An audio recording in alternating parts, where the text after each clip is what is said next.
So, good morning, everybody. I would like to ask you in the beginning if you can hear me. So, please let me know if everybody can hear me and if we can start.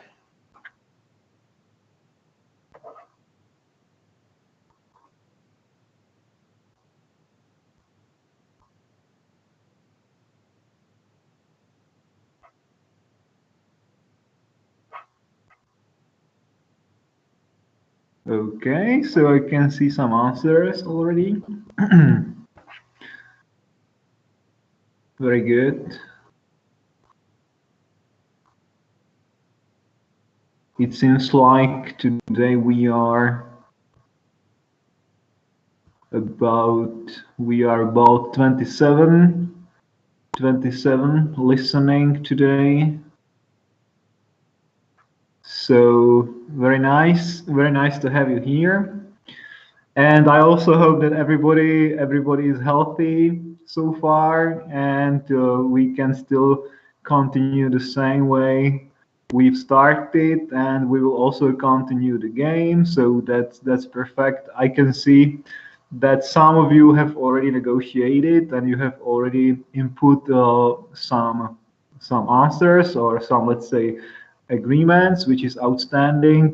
We have time enough because this week I wanted to just make the negotiation, and by Tuesday next week we should complete the third decision in the game. So we have time enough.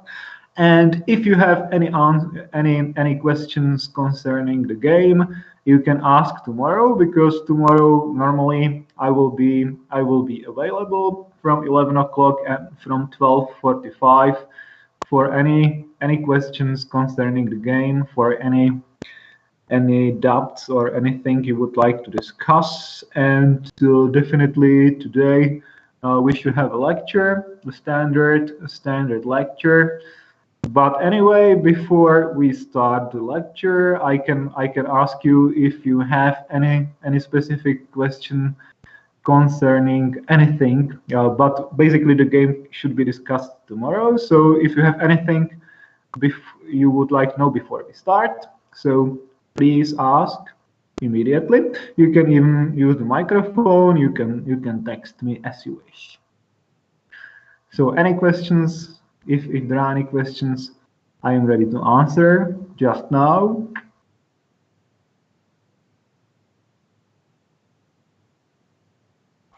So there seem not to be any questions, which is all right. However, concerning basically, I can tell you what's happening concerning the tests. It looks like we should have the midterm test by either in the end of April, which means the last week of April, or we will have the midterm test in the first week of May. So there are like two options, which is just like almost the same.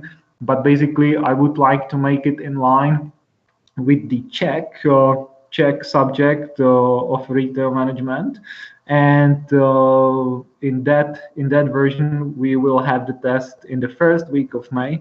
However, I think I should be also able to make the test in the last week of April, so I will still inform you about the exact date. So we will see.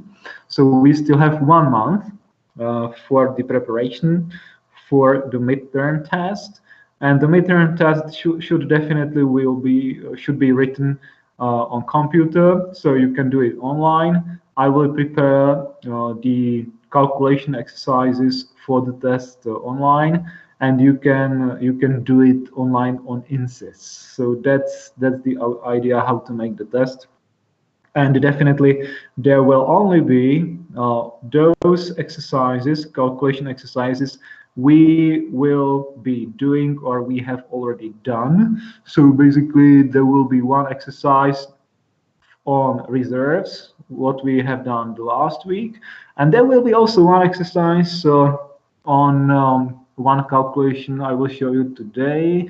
and maybe there will be one more which we'll still be doing in the forthcoming weeks. So that's about the midterm test. And the final test, my idea is to have the final test uh, in the last week, of the semester, and there will be also options most probably during the exams period, but this is something I still need to confirm.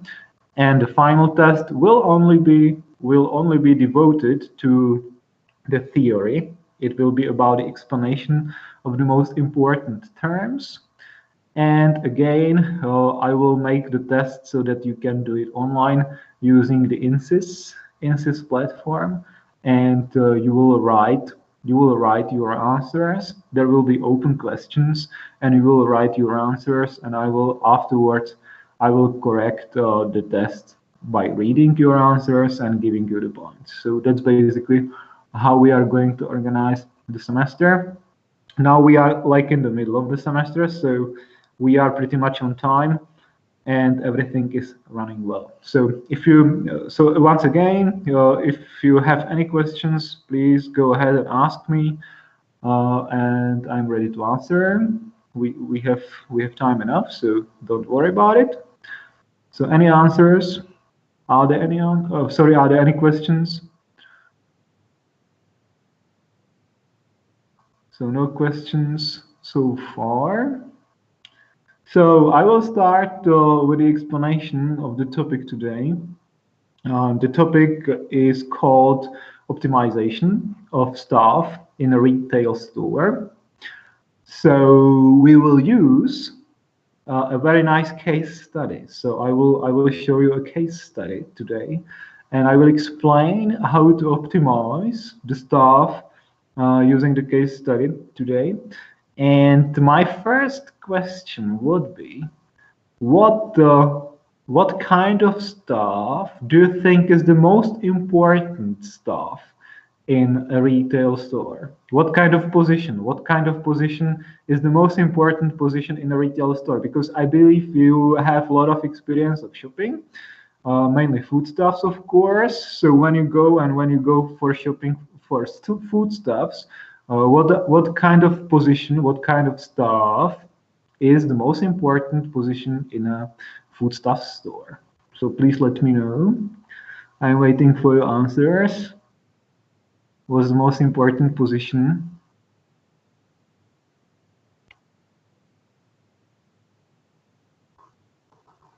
Okay.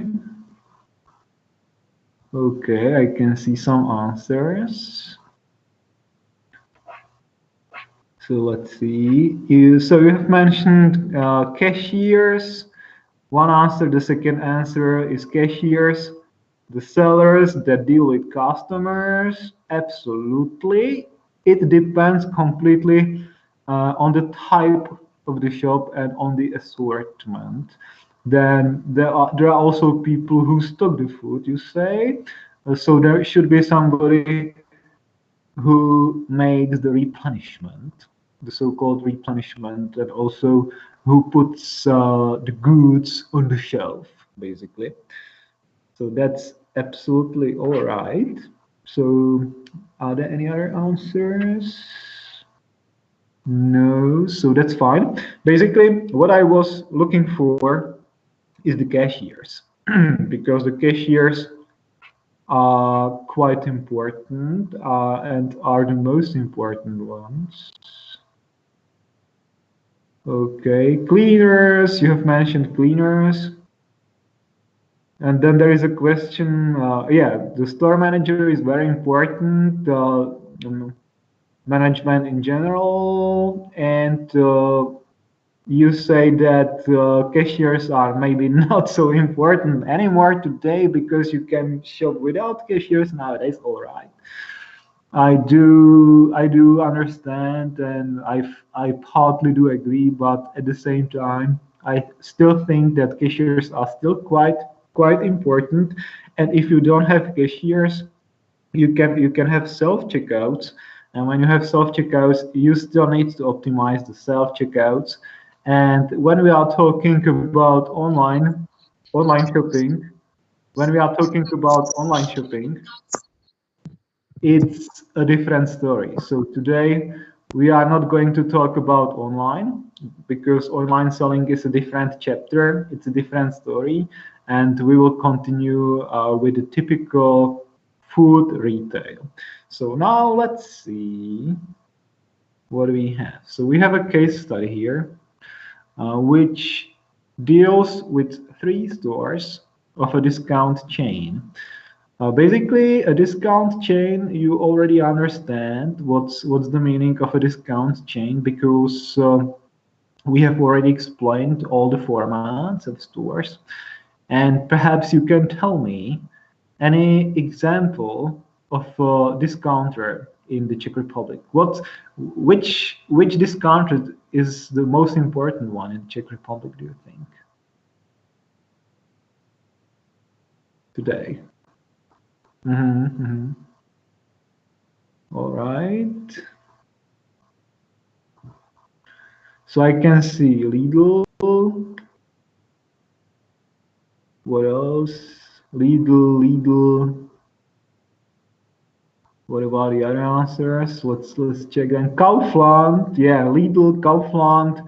Kaufland is all right. Kaufland is also a kind of discounter, even though it's changing a bit because they regard themselves as being a little bit more upmarket than let's say just a discounter store, and they are a little bit bigger, etc. But I would say yes. Penny Market, yes. Penny Market is also a discounter chain, so I definitely agree. I would say the most important discounter chains in the Czech Republic are Lidl and Penny Market. And if you want, we can also take into consideration Kaufland, even though Kaufland is getting a little bit like it's slightly bigger than the normal discounter chain. And in fact, it's the same company as Lidl because they both belong to the Schwarz group, and Penny Market is the biggest competition for them, basically, which is a part of the so-called REWE group. So imagine we have a discounter chains, and we have 3 stores, and we have basically the assortment of grocery. So we are selling mainly FMCG. FMCG. Do you know what's the meaning of FMCG? Just a short question. What's the meaning of FMCG? It's grocery basically, but do you know what's the meaning of that shortage? You are right, I think. So it's fast-moving consumer goods. Fast-moving consumer goods, which is basically the contrary to the durable goods. And the typical example is grocery, maybe a kind of tobacco, etc., but mainly grocery. So now I will show you what are the most important features of those 3 stores. And I can tell you that all the data I have here are based on a real example. So basically, most of the data were collected from a real store, from real stores, and I can tell you that it was Lidl. It's based on the case of Lidl, but I will not tell you exactly what was the location because that's secret. But never mind. Let's see the stores. There are like stores A, B, and C. And here we have the most important information about the stores. The store A is the biggest one, basically in sales, and the store C is the smallest one in sales. So you have information here about the average monthly sales in million Czech crowns. Then you have the information here about the productivity per worker, which means what are the sales per one worker per month. So that's quite a good number which we can use in order to compare the efficiency and productivity of all those 3 stores. So you can see that store A is the most productive one. Then What else? We have here the information about the so-called average net service time of one customer in minutes. What does it mean, the average net service time? Basically, in a store like Lidl, you mainly have cashiers who serve the customers. So basically, it's the service at the cash desk. It's the service at the cash desk. And perhaps you can tell me, when does it start, the service, basically? How can you frame the service time? Because it needs to start and needs to finish. So how can we define when the service starts? Of course, it starts at the cash desk, but basically, in reality, when does it start? So let's see the answers. Yeah. Let's see the answers the moment they come into the store. This is basically quite a logical answer, but in our case, the service starts when the cashier scans the first item. So basically, imagine you are in line by the cash desk.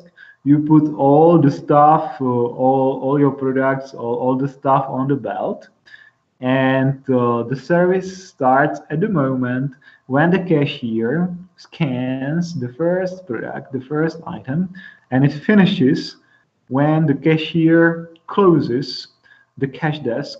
So basically, it finishes after you receive the bill and after you have paid. So basically, that's the service time, and you can see that in the store A it lasts almost 3 minutes, whereas in the store C it lasts just 1 minute and a half. And it's logical because you can see in the store A the sales are 15 million, and in the store C the sales are just 6 million per month. So it looks like in the store A people are buying more stuff than in the store C, most probably, and that's why the average net service time is longer in the store A. But there can be also the other factors which influence the duration of the service. What else do you think can influence the duration of the service time? Do you have any other idea? Of course, the most important issue is the number of items, the number of products. But secondly, you can even mention something else that can influence the speed of the service. What else can influence the speed of the service? What do you think? Do you have any other ideas? What can influence the speed of the service by the cash desk? All right. Let's see the answers. So the age of the cashier. All right. So that could be maybe one of the factors, but not always. Fruit and vegetables. Well, if you have fruit and vegetables and the cashier needs to weigh them, then of course you are right. That can influence the speed. But basically, I would say it's about how skilled the cashier is. So the more skilled the cashier, usually the faster the speed. And of course, it can depend on the age, but not only. So you are basically right. And what else? Here we have information about opening hours, business hours.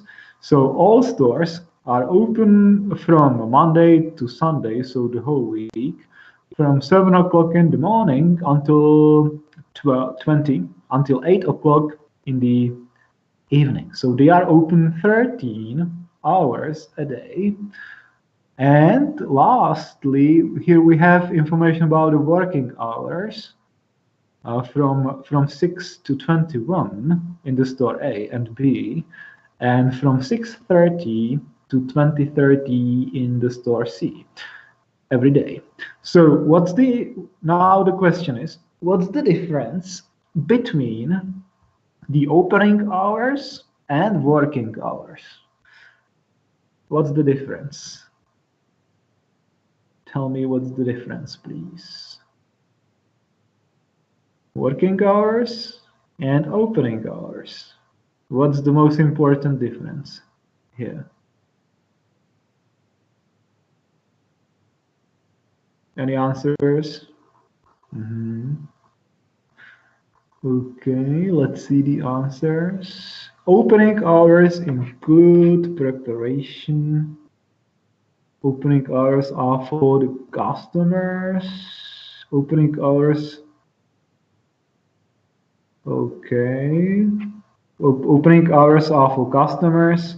Working hours are basically for staff. Okay.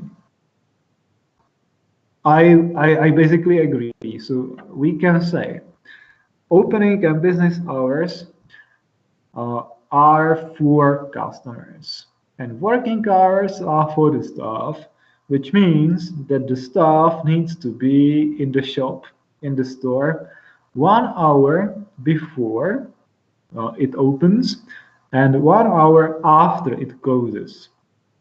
And in the store C, they need to be half an hour before they open and half an hour after they have closed. So basically, that's how it's set by the company.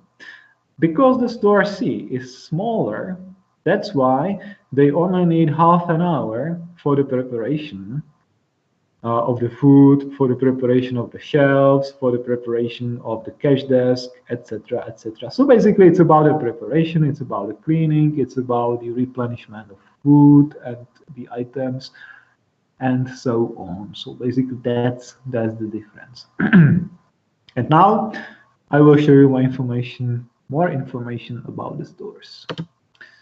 So, what kind of stuff do we have in the store? You already understand that the most important for us is going to be the cashiers. That's definitely all right. But besides the cashiers, who else needs to be in the store? Any suggestions? Who else needs to be in the store besides the cashiers?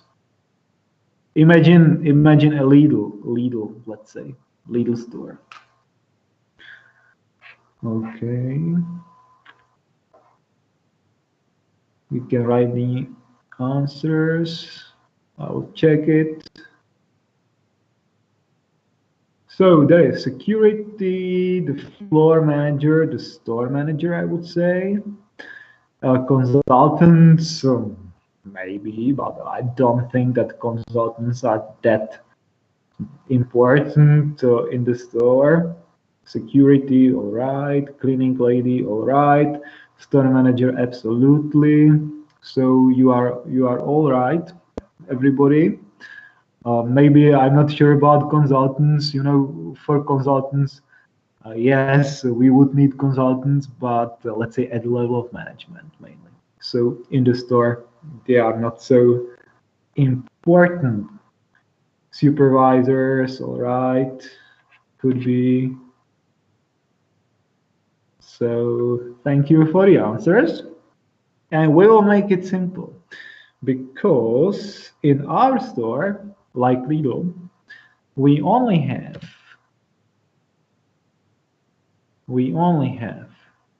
one manager,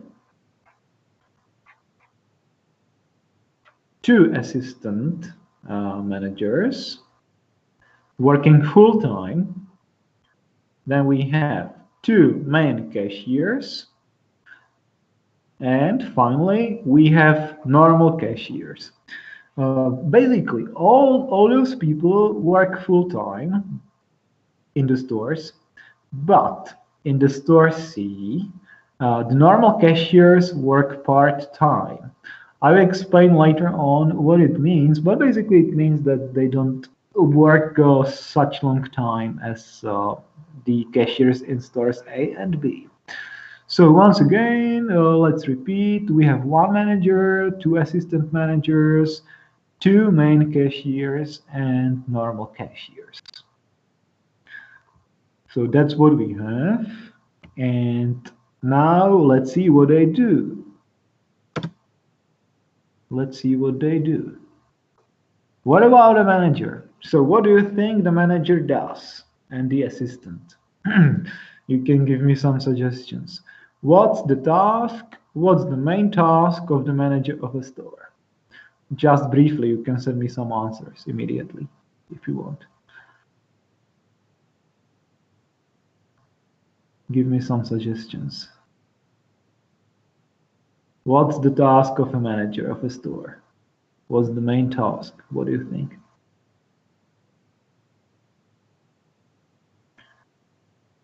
Well, cash desk. You say they work at the cash desk. Some of them they do. So let's see the other answers. They manage the stuff. They make sure everything is running smoothly. That's true. So basically we can say they manage the store, which means they manage the staff. They plan the shifts, for example. They organize the shifts. They organize people. They tell people what to do, etc. Yeah. They also order. They also order new products. They order all the stuff. But in our case, the managers need to be also in the shop when the shop is opening and closing, because they need to open and close the cash desk, and they need to make the cash desk ready. So basically, what we need to have, there need to be two people before the shop is closed, and two people after the sorry, two people before the shop is opened, and two people after the shop is closed, because they need to make ready the cash desk, they need to prepare the shelves, they do some cleaning, etc. And after the shop is closed, they need to get ready again the money, etc., etc. So basically, we can say that always in the beginning of the shift there must be one manager and or assistant, and one cashier and one manager or assistant. So that's the case. That's our case. Let's say it's not in every store, but in our store it's this case. Then they receive the good, they order the good, they decide what needs to be ordered, and sometimes, from time to time, they work at the cash desk as well. I mean, the managers and assistant managers, sometimes they work at the cash desk. It's a discounter, so everybody needs to do everything in this case. And speaking about ordering, I have one comment, because today the situation is slightly, it's getting more and more automated. So it means that today the ordering is not done by, let's say, by hand. It's all done, sorry, it's all done by computers and by systems. So usually today the ordering is all organized by system, and the information system makes the orders automatically. So it's much easier than it used to be in the past. Let's go on. What's the task of the main cashier? I think it doesn't make sense to ask you, because you know that cashiers, of course, need to be at the cash desk. They help serve the customers, and at the same time they have the right to cancel invoices, which means that when there is a problem and you want to give some product back, or there is a problem with the cash desk, whatever, the main cashier has the right to come and cancel the invoice. which is not allowed to the regular cashiers, because the normal cashiers can't cancel the invoices. So you might have this experience from your life when, for example, you are standing in the supermarket waiting at the cash desk, and suddenly the cashier makes a mistake, so she needs to call somebody, the main cashier, and the main cashier needs to come and cancel the invoice, and then she can continue, basically. So that's how it works in reality. And we have cashiers, the normal cashiers. So what's the job? What's the task? What's the job of the normal cashiers? You could tell me, maybe. Imagine we are in a discounter store, and when we are in the discounter store, everybody needs to do everything, basically. So you can tell me, what all activities do you think they need to do? I mean, the cashiers. What they need to do? All right. Order new products. Basically, I think ordering in our case is the responsibility of the managers, not cashiers. So what else do you think the cashiers do? Any idea on what they do, the cashiers?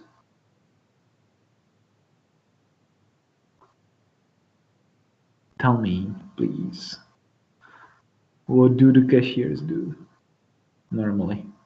Of course, they need to be at the cash desk, but when the cashiers are not at the cash desk, what do they do when they are not at the cash desk?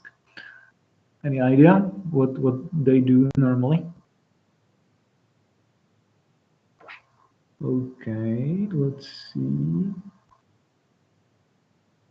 They learn code for vegetables, you say? Maybe. They organize goods in the store. Sounds good. That sounds good. You are right. They replenish. They replenish. I do agree. So in our case, I do agree, and I can tell you that they do cleaning. Yes, they do the cash desk job. They do the customer service, but at the same time, as you say, they do the handling of goods, which means they do the replenishment. They need to put the products on the shelves. They need to do the cleaning as well. So basically, they need to do all those jobs when they are in the store, because discounters are usually cost driven. They are cost driven supermarkets or hypermarkets, and they are looking for the minimum and the low cost as possible. That's why usually they use cashiers even for those jobs, and that's important to understand. And for us, for the optimization of the cashiers, it's important to bear in mind that cashiers don't sit at the cash desk all the time. They need to do also other jobs, other tasks. That's important for us not to forget. So think about it, because I will ask you later. So we already have the information about the staff. That's it. That's it for the staff. Of course, you might say that there should be somebody like a warehouse keeper or somebody working in the warehouse. Okay, there should be somebody in the warehouse. But we are not going to optimize those people. We are going to optimize only people working in the shop floor. So we can forget about warehouse for today. All right, and now I have a good, not good, but very important question for you. What else do you need to know? What kind of information do you need to have in order to optimize, let's say, the number of cashiers? Imagine now we would like to optimize the number of cashiers. So what kind of information you need to have in order to be able to optimize the number of cashiers? What else do we need to know about the store? Let me know your answers, please. What else do we need to know? Okay. Predicted sales. Sounds good. What else? Let's see. Footfall. Anything else? Yes. So basically, anyone else? Any other answers? I can wait for a while. I can wait.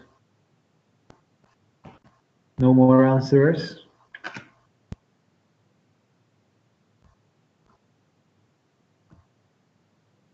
Okay, so I can tell you definitely you are basically right.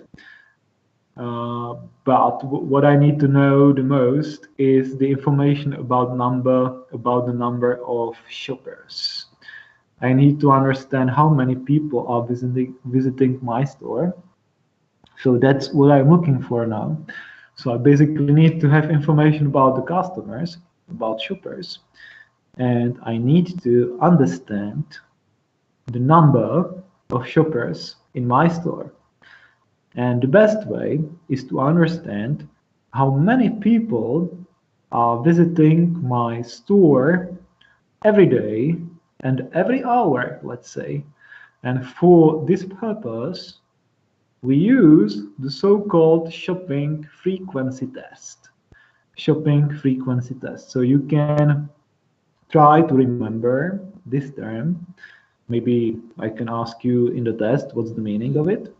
And basically, the meaning of the shopping frequency test is to measure the number of shoppers in the store who enter the store every business hour. Every business hour. So the aim is to understand how many people I have in my store, let's say from 7 o'clock until 8 o'clock, from 8 until 9, from 9 until 10. I need to understand how many people are visiting my store every single business hour. And based on that information, we shall be able to optimize the number of cashiers. And the question is how to measure the number of incoming shoppers. How to measure the number of incoming shoppers. So, yeah, I have one answer here. We can use the frames on the entrance, which sometimes count the number. We can use the cash desk. Sounds good. We can use the cash desk. What else? Okay. We can count the number of bills, let's say. Location tracking on phones. Okay, we can use that as well. I would agree. So today we can use the mobile phones as well. But the question is if this data is available for us or not. So you're right. So basically, we have two options. Option number one is the measurement by the store entrance, like the frames, electric eyes, turnstiles, maybe mobile phones or camera. But usually camera is not good because you don't have time to watch. You don't have time to watch the video. So that's option number one. And option number two is by the exit, mainly by the cash desk. And now the question is, what's the difference when we make the measurement by the entrance and when we make the measurement by the exit? What's the difference? when we measure the people by the entrance and when we measure the people by the exit.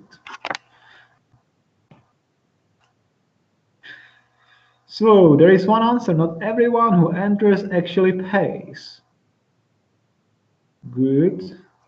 What else? They don't have to buy anything when they are in the store.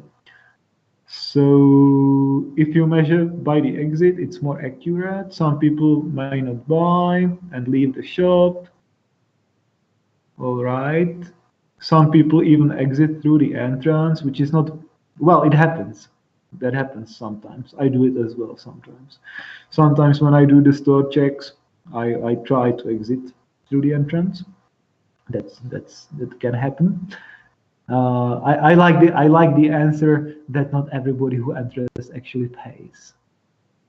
It's quite funny because sometimes even those who buy something don't pay actually, so that's nice. But you are right. So when we measure the people by the entrance, we measure everybody who is in the store. But from those people who are in the store, only a part are going to buy something, and those we measure by the cash desk. So next question is, which information is more important for us?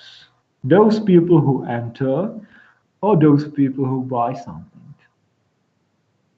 What do you think? Those who enter or those who buy? Both. You say both. This is a very clever answer actually. But if you were to choose, for the optimization, of the cashiers, for the optimization of the staff, which number is important for the optimization?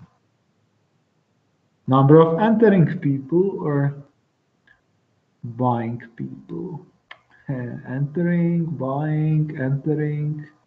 buying, so it looks like 50-50%. All right, so I can definitely tell you that for the optimization, it's slightly more important to measure the number of entering, because you need to take care of them. You need to take care of those people. You need to be able to serve them. Basically, you need to serve everybody who enters. You need to have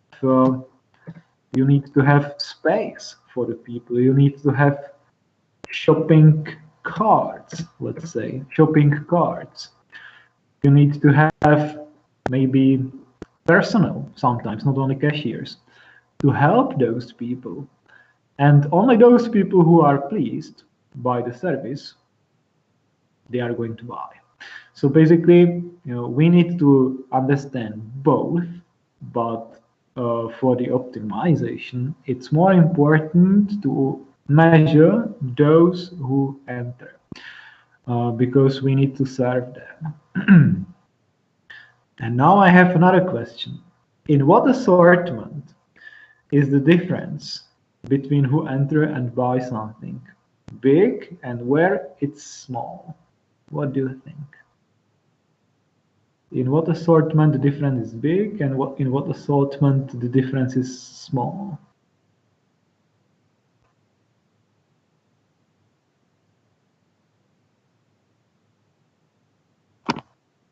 What do you think?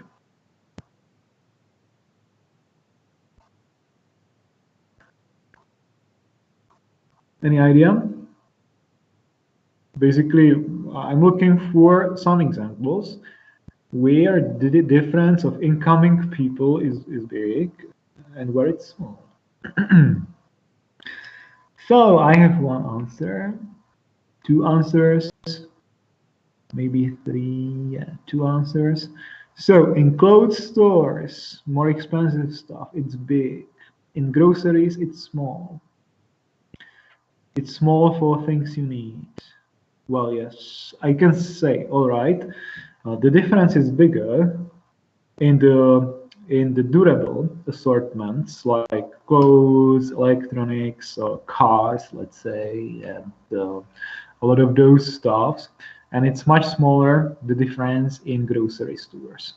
Usually in the FMCG. In the FMCG, it's much smaller. But don't forget that even in grocery stores, like in hypermarkets, it happens that the whole family is doing the shopping. And when the whole family is doing the shopping, you have 4 people entering the store and 1 people paying the bill. So the conversion is 1 to 4 only. So this also happens.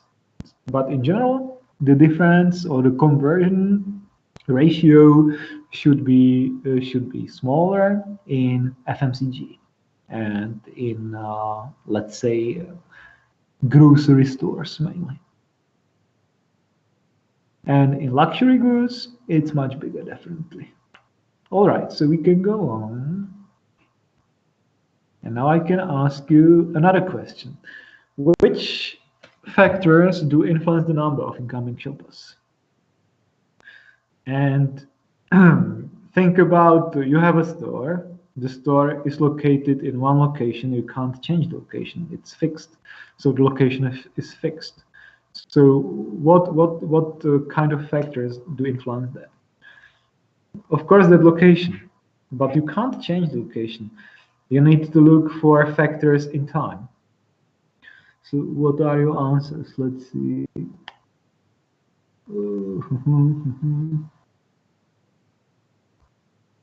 Let's see the answers. Time of the day, promotions, discounts, which is the same. Assortment, all right. Assortment is, of course, you can change assortment, but not maybe too much. So that sounds good. Promotions for sure. Time of the day, location. We can't change location fast, so location is fixed. So, anything else? Do you think? Any other comments? Time of the year. Season. I would call it season. Time of the year. Season. What else? Yeah. Okay. Tom. Once again, advertising. Holidays. Holidays. All right. So it looks good. Looks good. Christmas. Christmas time. For example. Discounts again. Discounts. Quality of avocados. Interesting answer. So, perfect. Thank you for the answers. Let's see what we have. I have here the daily hour, of course, in the morning, afternoon, evening, the number is different.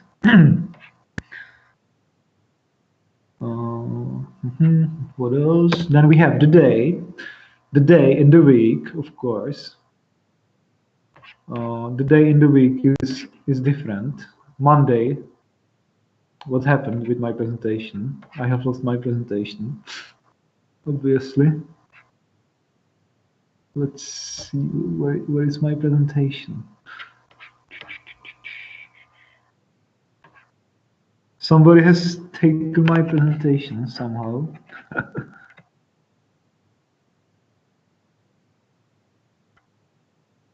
I don't know where it is now.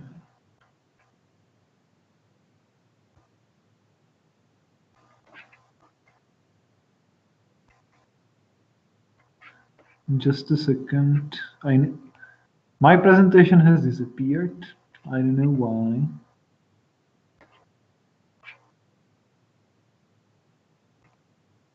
Let's find the presentation again. I don't know, because last week I had the same problem when I lose the presentation and I try to load it again. It takes too long. And that's the problem.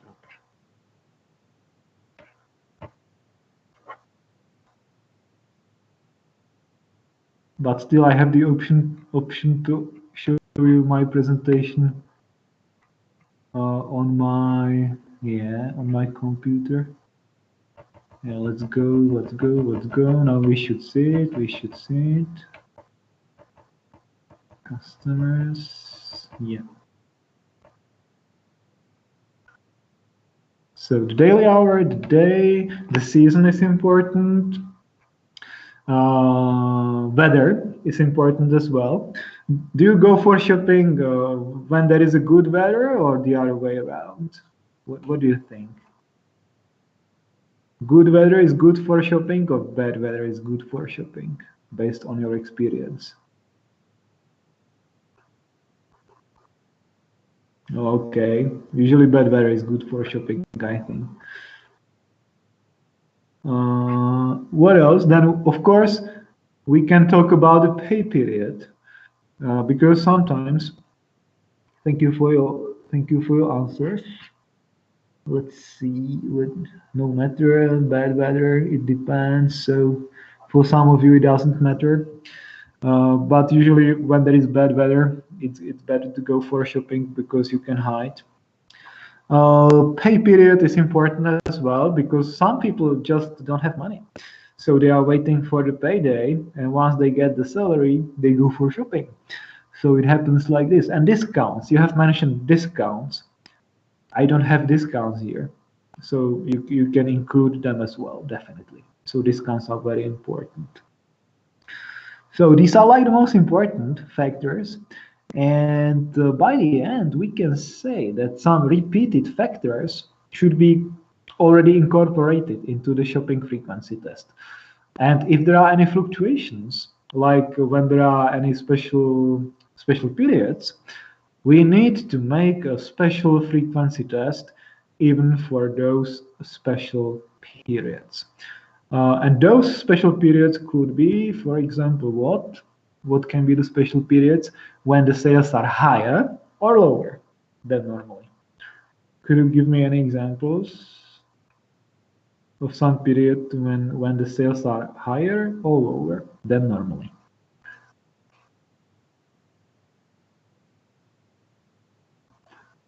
Any suggestions? Corona time, okay. You are right. We need to buy food. Yeah, it's good to buy food during the Corona time. High and low. Basically, but in the normal time, the highest season for sale is what's the highest season for sales normally in a year? When do we sell the most normally of everything? Christmas, of course. So during Christmas we normally have the biggest sales, and for Christmas we need to have a special frequency test, definitely. So Christmas, Easter time, then summer holiday, because during summer holiday the sales are usually lower of most of the items, but the sales of beer are higher, for example. So that's what counts. Yeah, special periods like Easter, Christmas, summer holidays, and so on. So basically, I think now theoretically we have gone through the most important issues concerning the shopping frequency test, and I am already ready to show you real data of our stores. And this is the source. It was measured, the data was measured in the period between the 11th until the 17th of December, 17th of December 2017. So it was basically before Christmas, but not directly before Christmas. It was just like 2 weeks before Christmas. And now I will show you the numbers of all the stores. And you can see the number of incoming people. So this is store A. Store A, here we have the business hours, 7 to 8, 8 to 9, until 19 to 20. And here we have the days. Monday, Tuesday, Wednesday, Thursday, Friday, Saturday, and Sunday. And here you can see always the number of incoming people into the store. So that's for store A. we can comment on it, but I think we can do a little bit later because it's better to see the charts. This is store B, so you can see the difference. Maybe not so fast, but there are some differences. Store B, and this is store C. Maybe you can see some differences. Basically, store C is like the slowest store. So basically, the number of shoppers in the store C is the smallest. And in order to see it a little bit better, I have a question here. Why Friday's morning is so high? Yeah, it's quite high. It looks like many people are already going. Maybe even those retired people are going to make purchases for the weekend even sometimes. So it can be also this explanation. But definitely Friday morning is quite strong, but not everywhere. Like in the store C especially, but even in the store A. So you have noticed quite well. And now we can see the charts. So this is a chart for Monday. This is a chart for Tuesday, store A, Wednesday, Thursday, Friday. Maybe let's stay by Friday. And I can ask you now. The first question is, you can see like two peak points. One peak point is here, and the second peak point is here, like in the second half of the day.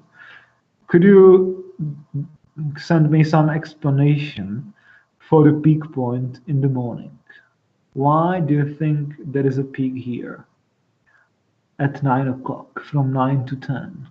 What's the explanation for that?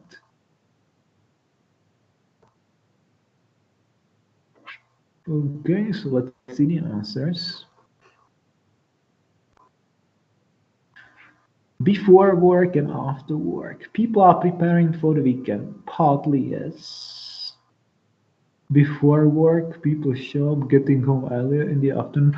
Basically, I'm not sure if people are, well, it can be some people are going to work before 9 o'clock. So it can be here. At the same time, it can be about fresh vegetable, as you are saying, but mostly it can be explained by the fresh products. But you need to also consider that most people are at work already. So for me, the best explanation would be the buying snacks mostly. So, and old people too, retired people too, because they go for shopping in the morning, and but not everybody. Some people even go later. So this peak is mainly caused by the snacks, by people buying the snacks, and also by older people, by retired people. It can be also caused by students because students normally don't wake up in the early morning.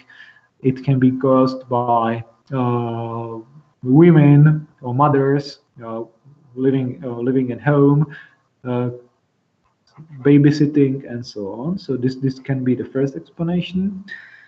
And what about the second peak? I mean, it's from 5 to 16, let's say. What's the explanation of the second point, peak point? Any ideas?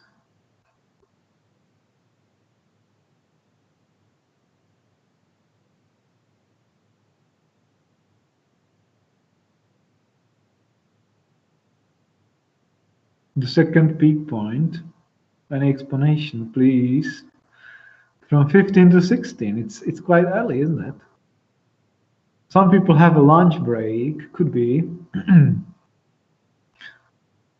You know, for me, this is quite early. If it would be a bit later, if it would be from 16 to 17 or from 17 to 18, it would mean that people normally go from from work. They go from work and they do the shopping after they go from work. That could be. Even a lunch break could be the explanation, but for lunch break, this is too late, I think. So it should be mainly explained. Uh-huh. Some people work shorter on Fridays. Kids go from school. They try to leave earlier to travel from the city. Yeah, this is good explanation. Could be. All right. So thank you for the answers. And the last comment about this chart is that sometimes or always it's good to check the starting points. How many people you have in the store in the first hour. So let's say here in the first hour we have over 80 people, and how many people we have in the store when we are closing in the last hour, and we have again about 80 people there. And it's good to compare the number of the average number during the day.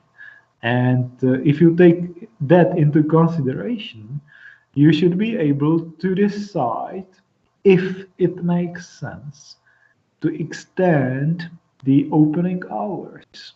If it maybe makes sense to open the shop earlier by 1 hour or to keep the shop open longer. So what do you think if you look at this chart? Would you open earlier and would you close later, or do you think it's all right like it is? Would you keep the opening hours or not? What's better?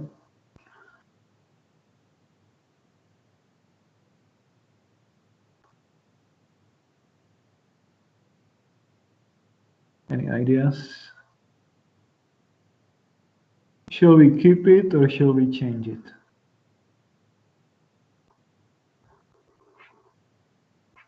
So there is one answer, two answers to keep it. I can see two answers. Okay, so you would like to keep it, and I would agree. This is all right because here the numbers 80, basically 80, are well below the average, so it's all right. So definitely, it's fine if you keep the opening hours. Now we can take a short look at Saturday. And here you can see the peak time is 11 o'clock, basically from 11 to 12, even 10, from 10 to 11. Why do you think so? What's the explanation here? What's happened that there are so many people in the morning? Is there any explanation for that? So many people in the morning. Why?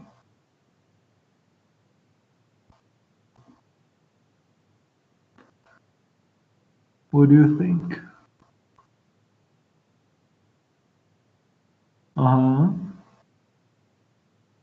So in the very morning, well, there are not so many people, but it goes steeply up, and basically people do the shopping before the lunch, and in the afternoon it goes down, so they already enjoy the weekend, as you say. So definitely on Saturday, a lot of shopping is done for making the lunch even. So that can be one of the explanation. And on Sunday, you can see it's also in the morning, quite a lot in the morning. And in the afternoon, it's also quite high. It's quite evenly spread, I would say. So it looks like they do the shopping the whole day, but mainly in the morning as well. Perhaps even for lunch. So that can also be the explanation.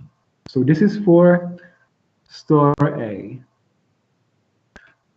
Now we can see the charts for the store B, and there are no big differences basically. Basically, just the line is a little bit moved to the right, but not too much. So before we see it, this is store A again. This is store again all the days, but it's just a mess. But you can have a look at it. Anyway, we can see now store B. This is Monday. So again, in the store B, the first peak is in the morning, and the second peak is in the afternoon at about 16 to 17. This is Tuesday, kind of copy. Wednesday again, very similar. Thursday, almost the same, slightly different numbers. Friday, quite similar again. Saturday, the same, almost the same as in the store A.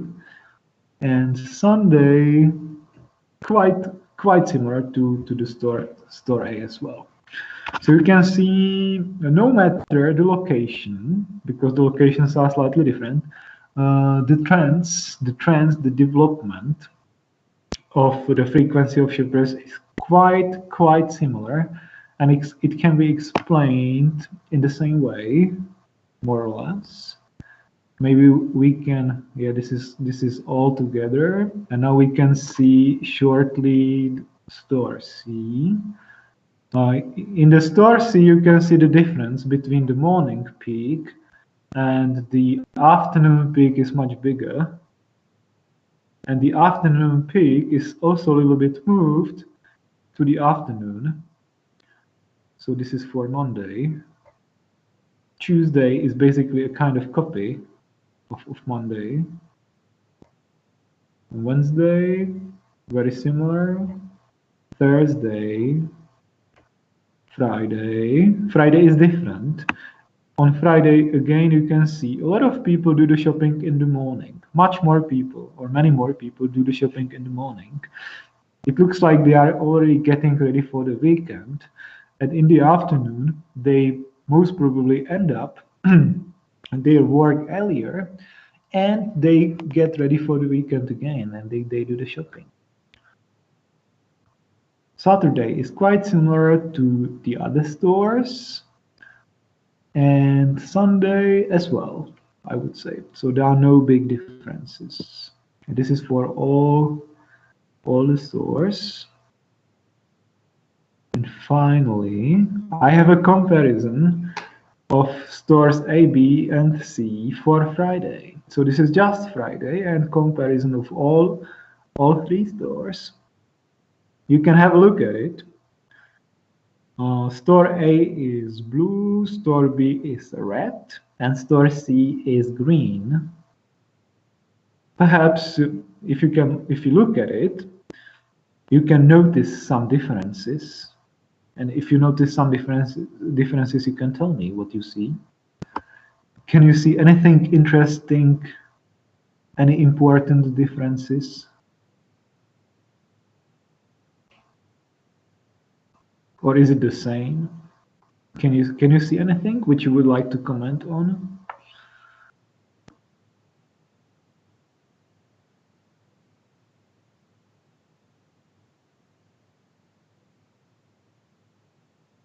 No comments.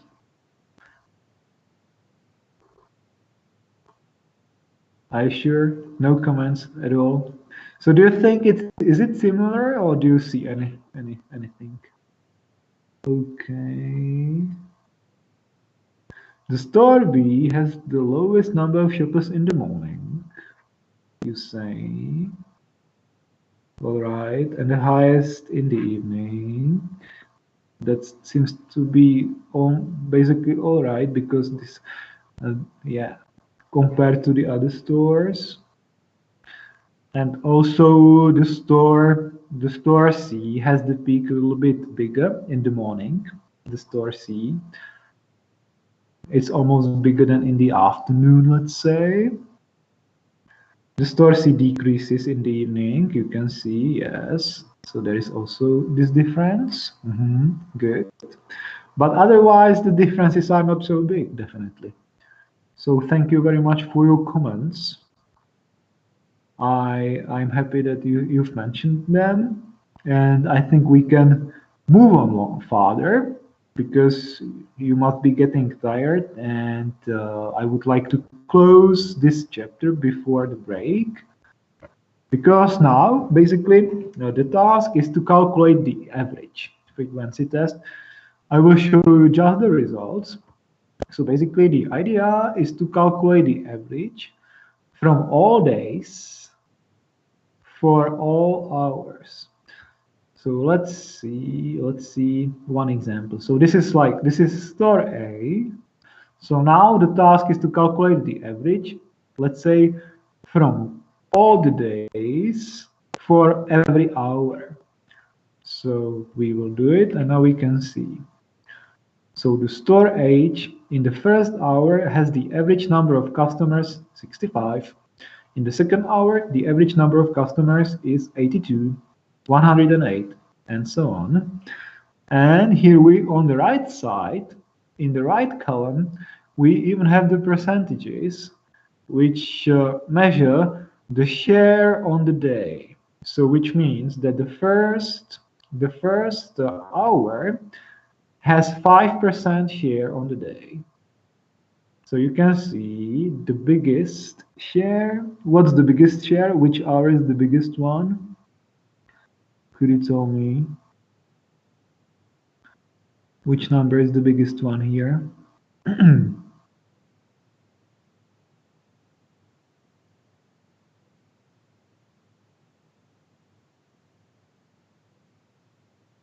Which hour is the biggest one, please? Can you say it? Which is the strongest?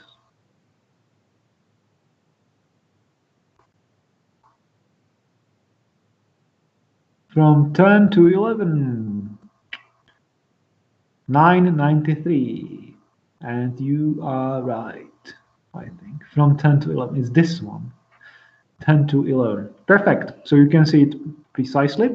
And here at the bottom of the table, you can see the percentages of the day on the week. So let's say Monday, if you take Monday, you can see in total there were 1,149 customers, which is 13.62% of the whole week.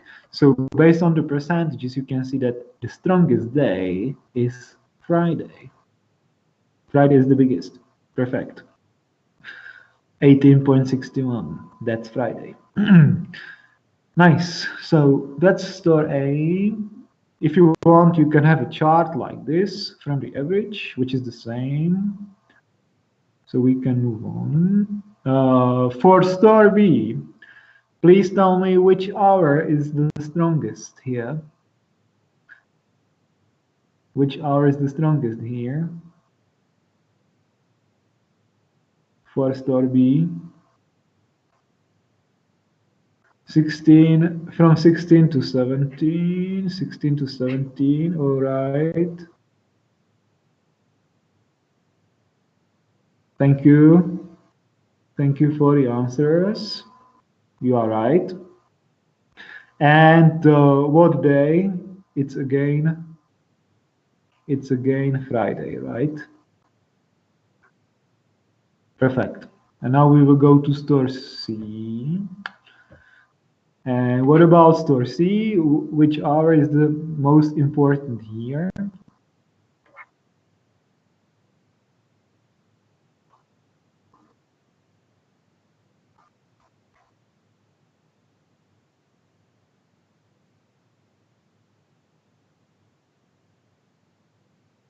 Mm, 16 to 17, you say? 9.84%. 16 to 17, and again, what day? And it should be Friday again, right? And it should be Friday here. Very good. So, thank you for your answers. So we have almost done it. I have just one more point before the break, and that's the store comparison based on the average purchase value. So I will show you the data. Let's see. Here we have the data. Store A, 15 million Czech crowns sales, 36,000 shoppers. So the average purchase is 415. In the store B, we have 10 million per month sales, 37,000 shoppers, which means 266 average purchase. And in the store C, we have 6 million sales a month, and we have 41,000 shoppers. You can see the biggest number here, but the average purchase is just 146. So you can see this is quite a good picture of evaluation the stores. So you can see what are the differences amongst the stores. So why do you think the store C has the biggest number of shoppers, but the average purchase is so small? Is there any explanation to that? How can you explain that? That the store C has the biggest number of shoppers, but the smallest amount of sales. What could be the explanation for that? Of course, there are many explanations, but maybe you can send me or you can tell me one or two explanations for this situation. Any suggestion? Mm-hmm.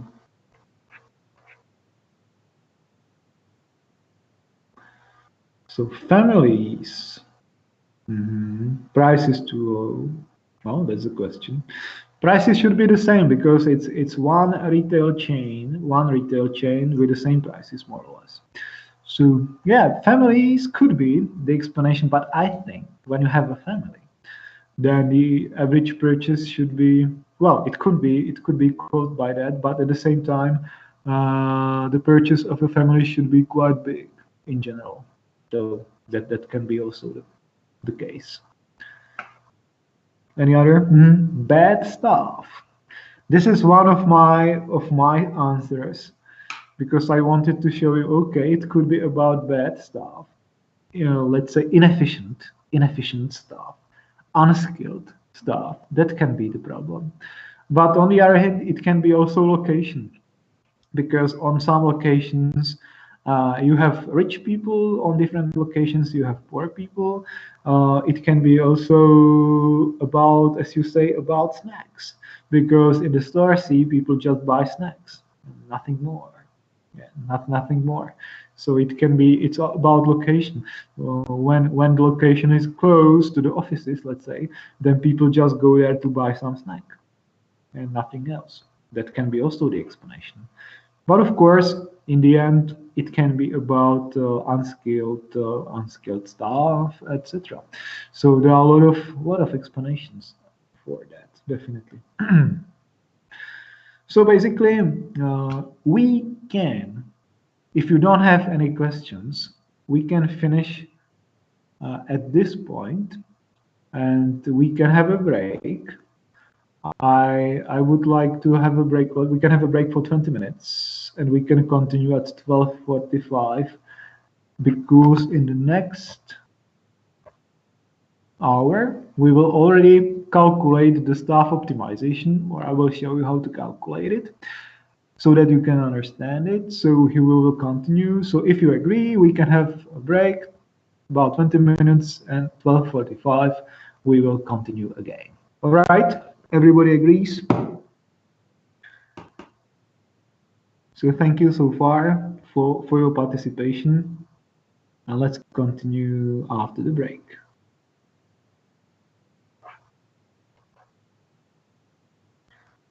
So let's talk in 20 minutes, 15, 20 minutes.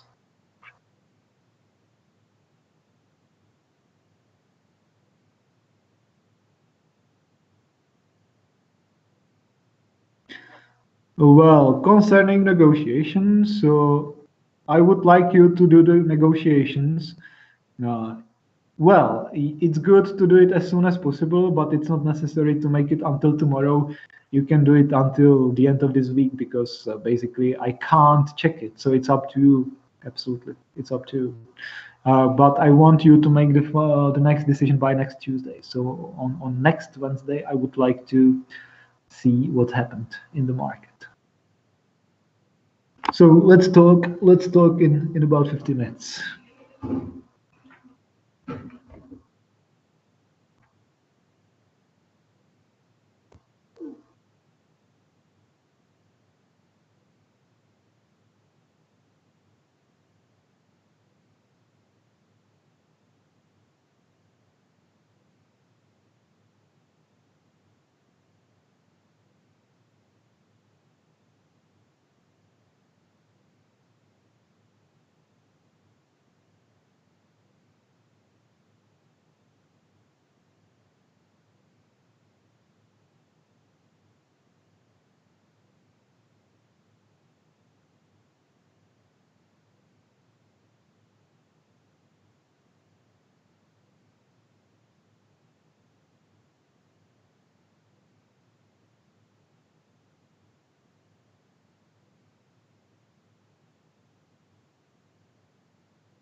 So, hello everybody.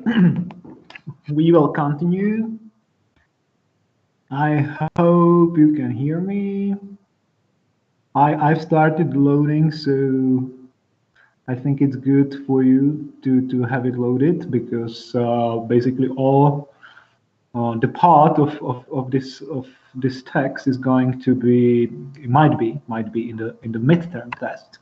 So, and the exercises which I'm going to explain to you now most probably are going to be there. I hope everybody can hear me. If there is anybody who can't hear me, or if there is any trouble, just let me know, because I would like to know about it in order to solve the problem. So yeah, now the task is to show you how to optimize the number of shoppers, the number of cashiers according to the number of shoppers.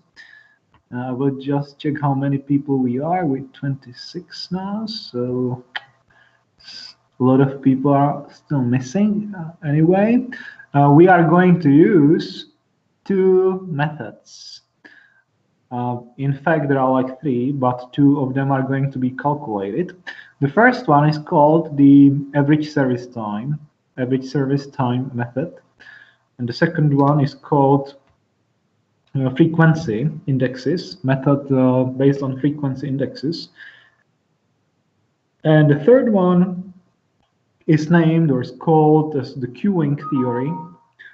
The queuing theory, which basically is a very theoretical part, theoretical issue, and we are not going to calculate that. So we are only going to calculate the first two methods, and we are going to explain them step by step. So we will start with the first one and apply them on our case study. So once again, I would like to summarize that we have a discounter chain running 3 stores, store A, B, and C, in different locations. We have all the information we need. If we need some information, I will let you know what we need. So we can start with the first method, which is the method based on the average service time. For this one, we need to know the frequency test, the average net service time per one customer, and we also need to know the structure of the working time of the cashiers. And the output is going to be how many people, how many cashiers, how many workers we need per each hour, per each business hour. So that's what we need to calculate. That's what we want to get. If I ask you about input data, the first one is frequency test. Do we have information about the frequency test? Do we know how many people are entering the store in every business hour? Do we have this information or not? Just send me the answer. Do we have it or we don't? All right, of course, this is just to wake you up a little bit. So we definitely have that information. We have that information because it's all the information we have done in the first class, and it was basically measured from during the week before Christmas. So we have that information in the case study. Then we need to have the average net service time per one customer, which means we need to understand how long it takes to serve one customer at a cash desk, as I told you. And that's the activity which starts with scanning the first item and finishes by closing the cash desk and handing out the receipt, the bill. Do we have this information or not? Maybe, of course, you can't see it now, but those you who have followed my presentation from the very beginning should understand if we have this information or not. Do we have this information for all the stores? The average net service time for one customer? Okay, let's see the answers.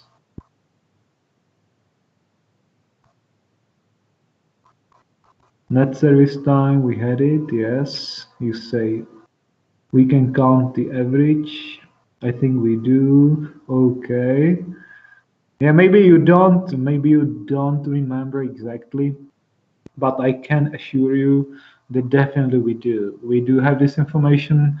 For example, I can still remember that for the store A, it was like 2.75 minutes, and for the store C, it was 1.5 minutes. So it so it takes about in average it takes about 2 minutes or 2 minutes and a half to serve one customer at the cash desk. So basically, normally we get this information from the cash desks. Of course, it's much more difficult to get this information in different stores. For example, in fashion stores or in electronics stores, etc., where this must be measured. But in our case, we have that information, and we have obtained, or we have got the information from the cash desks. Normally, you measure the information, you make the average out of it, and then you can use that information. So that's the point number 2, what we need. And the point number 3 we need is the structure of the working time of cashiers. What does it mean? The structure of the working time means that we need to understand how long the cashiers spend at the cash desk, and how long they spend with different activities. Because in the beginning, I told you that the cashiers do the cleaning, replenishment, working at the cash desk. From time to time, they need to have a rest. So a lot of other activities. And that's why we need to understand precisely how long they stay only at the cash desk. Because this is absolutely crucial for us if we want to optimize the number of cashiers, because we need to understand how long they basically are at the cash desk. That's very important for us. And my question is, how can we find it? How can we find out how long they spend at the cash desk and how long they devote to other activities? Where can we get this information? Any suggestion where to get that information?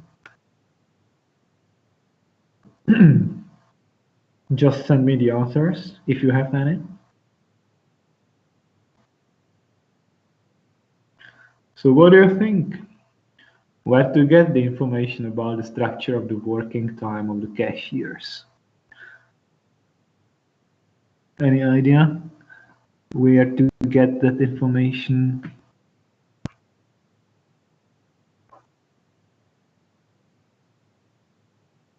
So I have one answer. Okay. We'll check the time of first scan, the time of paying. Okay, so basically that's how to measure the service time. But I also need to understand how long they spend at the cash desk in the long term. You say that managers somehow track it. They should track it somehow. The question is how. Any other suggestions?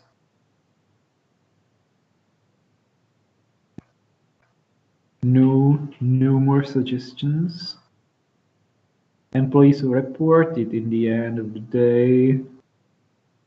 If they have this information, yeah. You know, in the past, when we did not have computers, it was only possible to measure the time by, let's say, by using the watch and paper and pen. So basically, they normally they had to measure it like every 10 minutes or every 5, every 10 minutes. They had to measure what they were doing and how long. And after the end of the day, they were able to calculate the average time spent at the cash desk, average time spent in the warehouse or on the shop floor, etc. But today, as you have mentioned, we can get this information from the cash desk, because the cash desk it's the whole system, and every cashier needs to log in. And when they log in, you have mentioned very well that they need to enter their personal code and password, etc. So basically, the cash desk they do measure, they do know how long they spend time at the cash desk. So basically, the rest needs to be split into the other activities. Of course, besides that, it's much more difficult to measure how long they spend in the toilet, let's say, because they need to go to the toilet. And it's quite funny because sometimes it really happened that there were those kind of lazy workers who really hide away in the toilets. That can also happen. That there are many employees who don't want to work, and they just go away and spend a long time in the toilet. That also can happen. So that's a little bit tricky. Finally. But if you want to be precise, then you can measure, you can get the data from the cash desk, and it's absolutely clear. Basically, in our case, we have found out that the cashiers spend 65% of the working time at the cash desk. So this is the data. This is important for us to know. Okay, we know, we have measured that the cashiers stay 65% of the working time at the cash desk, which means that 35% of their working time they need to do the other business, the other jobs like cleaning, replenishment, etc. So to summarize, we have the frequency test, so we understand how many people we have in the store in every hour. We know how long it takes to serve one customer in average. And we also know how long in average the cashiers stay at the cash desk, 65%. So that's all we need. That's all we need. And now, using the tables, we have the data from the case study, we can already calculate how many cashiers we need for every business hour. So, how to make the calculation? First of all, you need to take the number of customers per hour and multiply it by the average net service time. And then you can convert it into hours. So imagine we have 60 customers in 1 hour, and it takes 2 minutes to serve one customer. So it means we need 120 minutes. 120 minutes to serve all 60 customers during 1 hour. Which means how many people we need to serve those customers. You can send me the answers. We have 60 customers. It takes 2 minutes to serve one, but we only have 1 hour, so we need 2 people for them, right? And that's that's the meaning of this. That's the meaning of this method. Let's say. You take the number of customers times the average net service time, Then you get how many minutes, how many hours, how many minutes you need to serve them during 1 hour. And of course, according to that, you understand how many people you need to serve them. Yes, so basically, in that case, you need two people to serve 60 customers. And it's not all, because we need not to forget that they don't only work at the cash desk. At the top, they need to do cleaning, replenishment, and so on. So you need to increase the number from 65% until 100. From 65 until 100%. So I will show you the real data. So this is the real data for Store A Monday. Store A Monday. In the first business hour, we have 65 customers. Then we multiply 65 times the net average service time. So we take 65 times 275, and we get 178.75, which is the number of minutes we need to serve those people. 65 times 2 minutes, 0.75, which was given in the case study. That's the average net service time in our case. 65 times 275, 74 times 275, 100 times 275, and so on. So is this clear so far? Is this first step clear for everybody? Please just let me know. So in the first step, I get the number of minutes which I need to serve all those people in the store.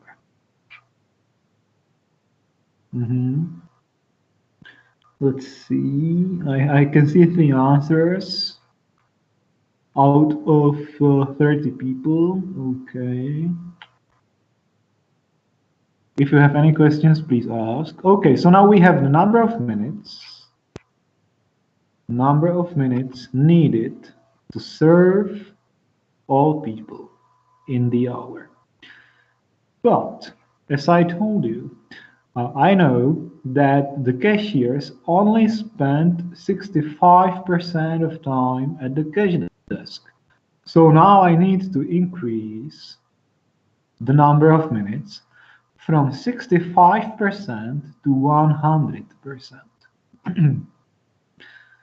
And that's the next step. So I take 178.75 times 100 divided by 65. And I get this number again. You can check it. So you take 178.75 times 100 divided by 65. And I get 275, which means here I get the total number of minutes needed for doing all the jobs of the cashiers. So this is the total amount of time, of working time needed to serve 65 people and to do the cleaning, replenishing, and so on and so on. And finally, I only need to convert minutes into hours, which is here, which is already the number of people I need, and I can round it up mathematically. Here we use the mathematical rounding up. So from 458 I make 5, from 522 I make 5, from 7.5 I make 7, etc. And this last column is the number of cashiers I need to employ in every hour in order to serve all the people and in order to make the cleaning, replenishment, etc., etc. So that's basically this method, how to use this method. Of course, you might comment that if we make the rounding up, we should always do it maybe in order to be on the safe side, to make it not mathematically, but to make it always to the higher digit. But in our case, we really make it in the mathematical way. So from 522, we make 5. From 705, we make 7. From 839, we make 8, mathematically. Because it's the kind of mathematic method, so that's why we also use the mathematic rounding up. So that's how it works. Yeah. So once again, take the number of people in every hour times net service time, 2.75 minutes. Then I get the total number of minutes which I need for 65 people. Then I increase it from 65 to 100% because I want the cashiers to make the other jobs like cleaning, etc. And then I can convert minutes into hours. And once I convert them into hours, I get the number of people I need to employ. And I use the mathematic rounding up. So that's the process of the calculation. Nothing more, nothing less. That's it, basically. Of course, we haven't finished the calculation yet, but in the test, it's not going to be more complicated. It's just this one. It won't be any different. It won't be any more complicated. But here I can show you that we can still continue. If you have any questions, you can ask. If not, may I go further? Excuse me, can I ask you? Yes. Could you please once again explain how you got this number 275 and 4.58 again? So basically, 178.75 is the number of minutes I need for serving 65 people. But at the same time, I have the information from the case study that cashiers spend 65% only at the cash desk. So I basically need more time. I need more time, more working time, because they have to do the cleaning, replenishment of the goods, etc. So I take 178.75 times 100 divided by 65. Which is like the increase from 65% to 100%. And from 275, I get 4.58 just by dividing the number by 60. From minutes to hours, minutes, hours. Is it clear already? Yes, thank you. So may I continue? Okay, I will go on. So if we continue in our case study, and it won't be in the test, so it's not going to be in the test in this extent, but in order to make it more interesting, I have showed you here how to continue. We can do the same calculation for Tuesday, Wednesday, Thursday, Friday, Saturday, and Sunday. So we can do the same calculation for every day, plus here in the morning from 6, there is a mistake, but you can see it, from 6 to 7 we have 1, and from 8 to 9 in the evening we have 1, which means there needs to be somebody for opening and for closing the store. So that's by definition. That's by the case study. In the morning, there should be one before they open cashier, and after they close, there needs to be one cashier after they close. This is given by the rules, let's say, of the case study. So basically, in total, we get, I can't see it here, but just a second. In total, we need 612 hours of working time per week. That's what we have calculated. 612 hours of working time per week. And if we understand that 40 hours is the normal working time per week, this is by law. This is given by law. One person can only work 40 hours per week. Then it means that we need 15 cashiers. 612 hours per week divided by 40 is 15.3 cashiers. So is this calculation clear? So far?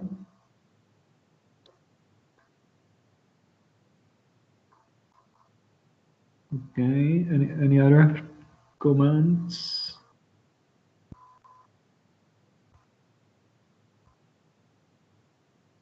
Excuse me.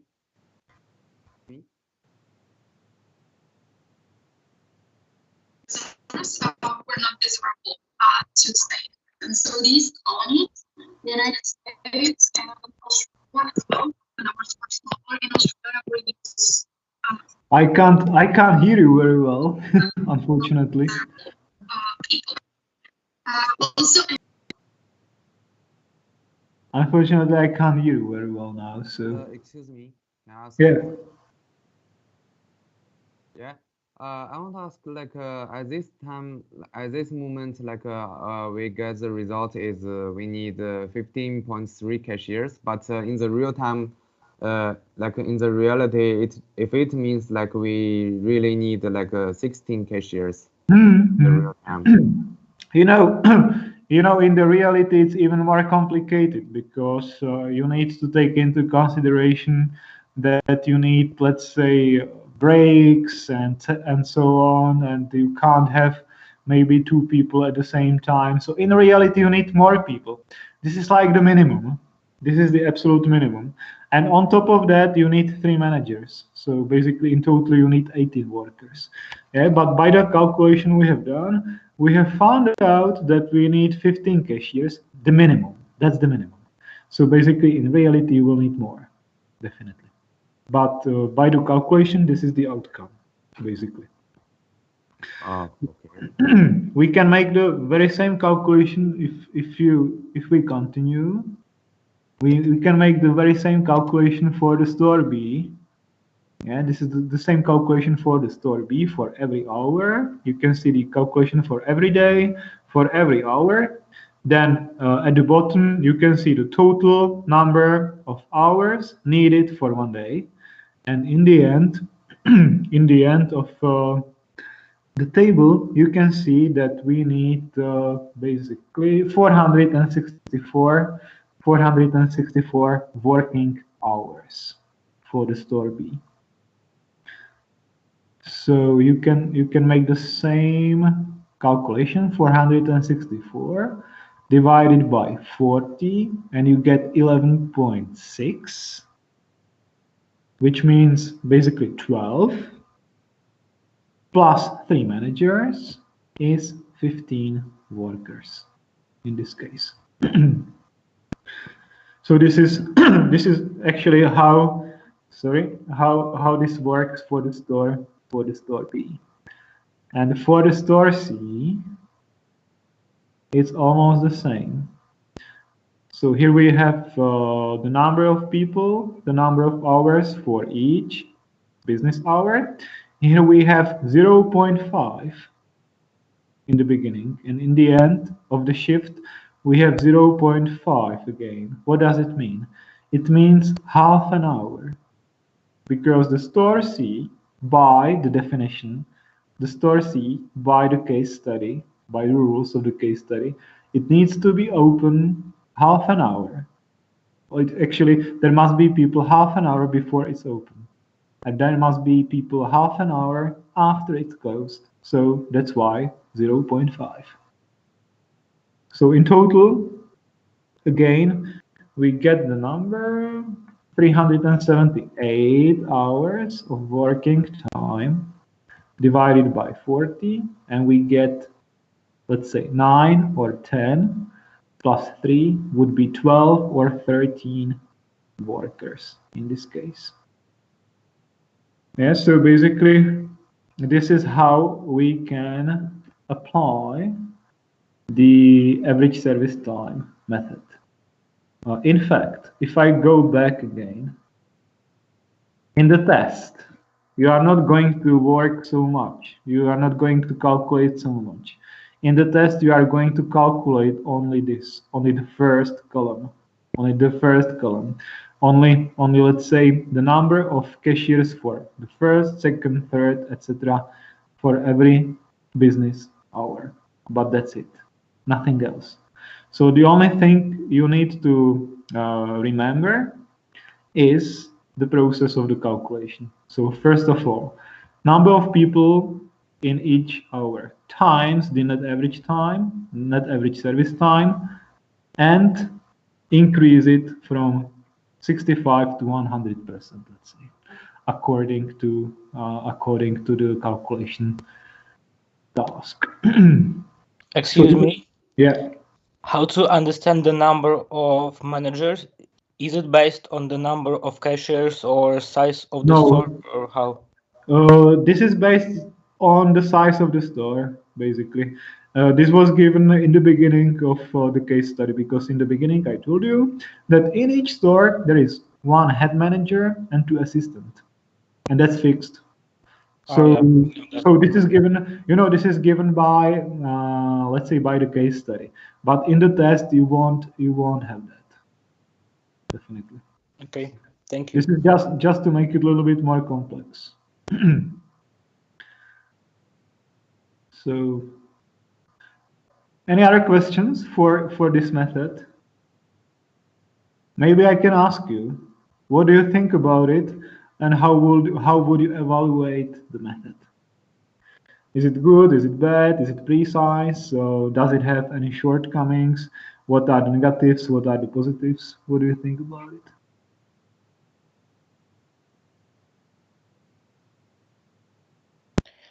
I would say that you have only average net service time, but hour after hour it can be different. So you could need like more or less cashiers. It's only an average, so.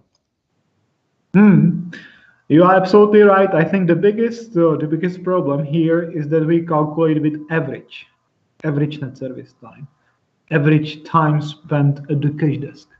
And always when you calculate with the average, the real life is different.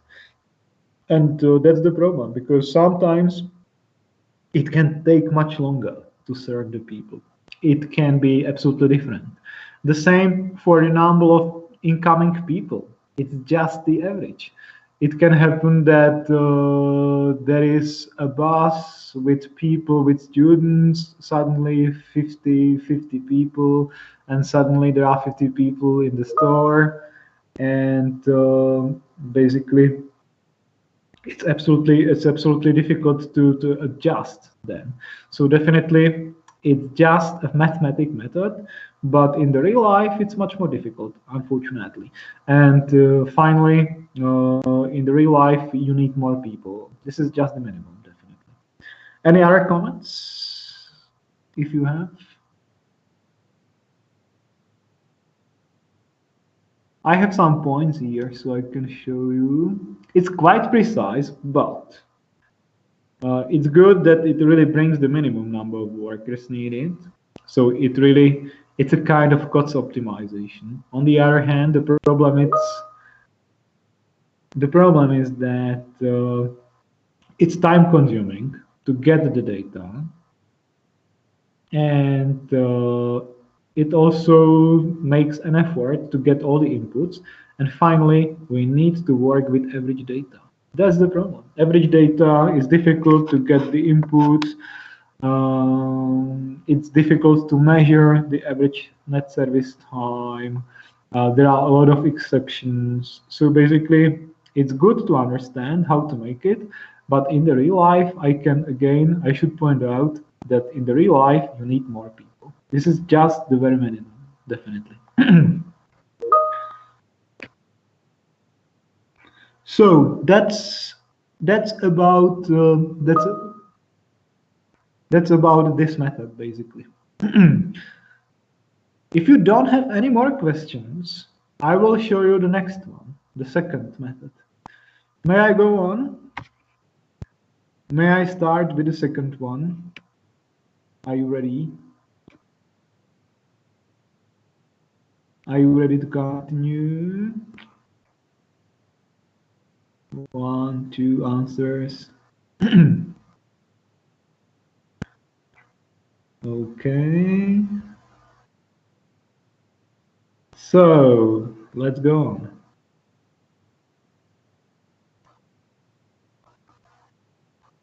Let's go on. The second method is based on the so-called frequency indexes, because we are going to calculate frequency indexes. And here we need to know frequency test, what we have normally, we've got it. We need to know the number of workers and their working loads, which means we need to understand how many hours they work per week or per month. We need to know the opening hours, and we need to know the working hours. And the output, again, is the number of workers per 1 hour. Basically, the output is the same, but different numbers. So my question is, do we know all the data? Do we have all the data, or something is missing?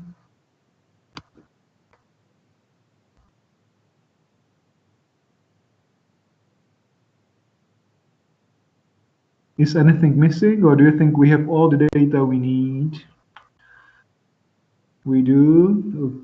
Do you think so? Well, but basically we do, maybe, but maybe something is missing. So what do you think? So the frequency test, we do have the frequency test, definitely. Opening hours, yeah, we do have them. We are open from 7 to 8 in the evening, 13 hours a day. And the working hours are from 6 to 21 and from 6:30 to 20:30 in the case of Store C. Store C is the exception. And the actual number of workers and how long they work is something we don't know yet, but I do know it, so I will show you. And in order to make it a little bit more complicated, you should calculate it as well. So let's see. The stores A and B employ all workers full-time, which means 40 hours per week and 180 hours per month. This is given kind of by law. And the store C has the manager, 2 assistant managers, and 2 main cashiers working full-time, 180 per month. And the other cashiers only work part-time, 120 hours per month. This is given in the case study. Isn't it 160? No. It's, this is a little bit slightly different because, sorry, I talked too long. It's actually given that 1 month is a little bit longer than just 4 weeks. So it's really like 180 per month. and 120 per month in the case of the part-time workers. So let's calculate using these data. And let's look at this table. Here we have the information we need. Store A. In average, the sales are 15 million.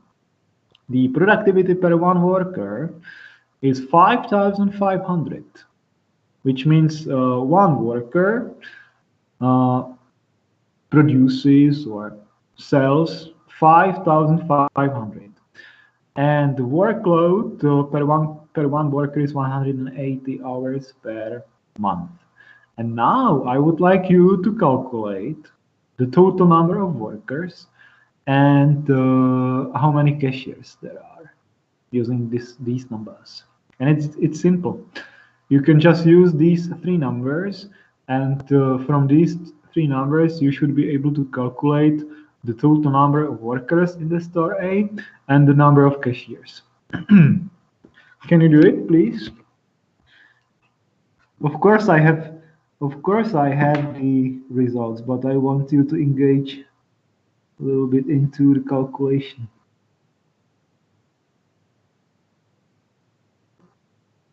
So, is there anybody who is going to calculate it, please?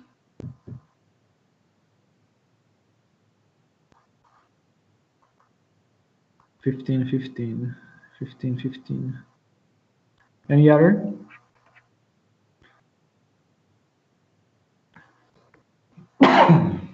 Looks quite good, but what do you mean? 15.15 or just 15?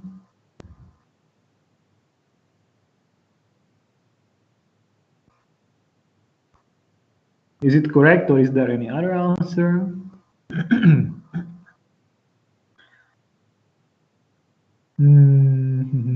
So, how to calculate it? It's easy. You just take 15 million. Okay, so let's see the other. Let's see the other answers. 15, like 15 workers. So I will show you my results.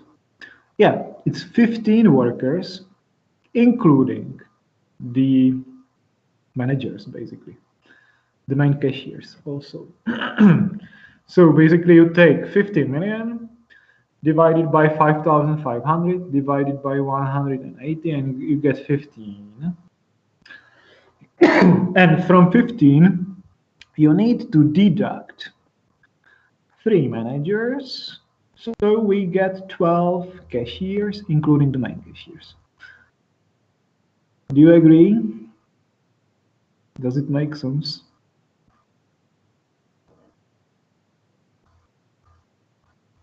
So this is for the store A.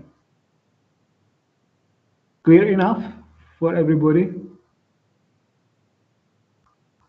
It makes sense. I still can see the same people actually answering, which is great. But I perhaps it would be good to see also the other ones. I can't see you. I don't know what you're doing.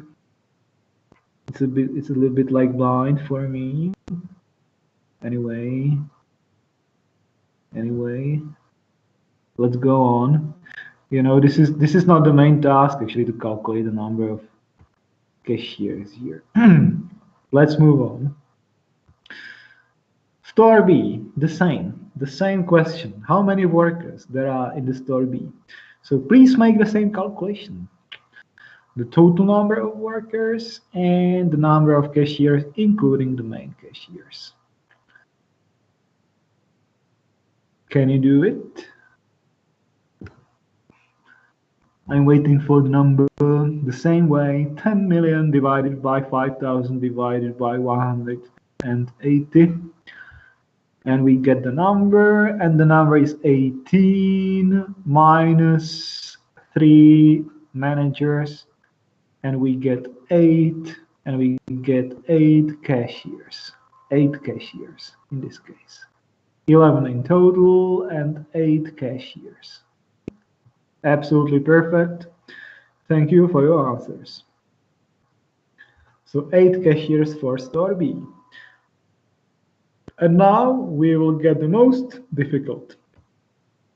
The store C, because in the store C, we have 3 managers and 2 main cashiers working 180 hours, and the cashiers are just working 120 hours. So what's the total number of workers and what's the number of cashiers? Is there anybody going to calculate this correctly?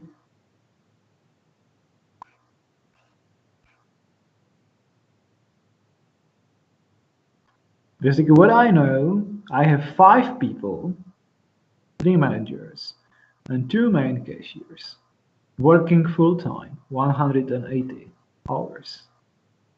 And the normal cashiers are working part-time, 120. So I need to calculate how many they are.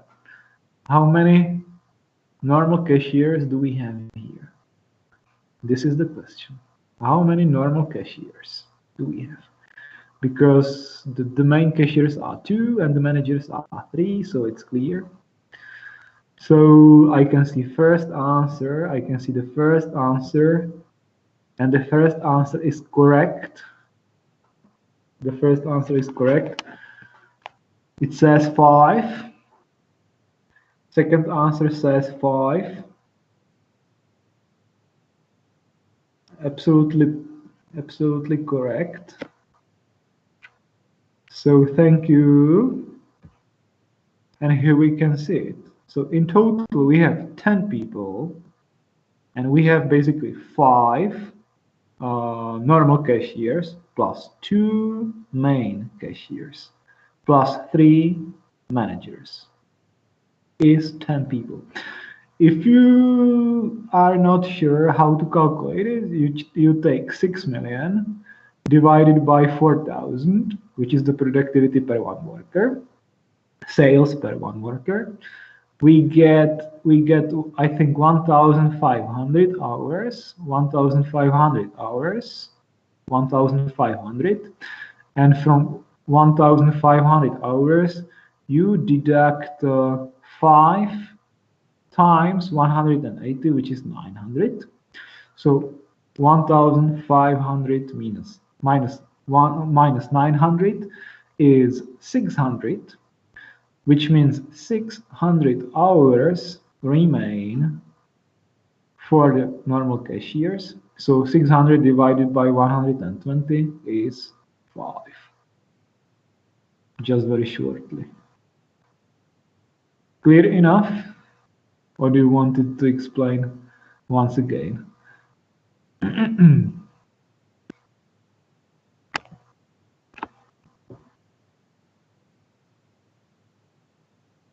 May I go on, or do you need some more explanation?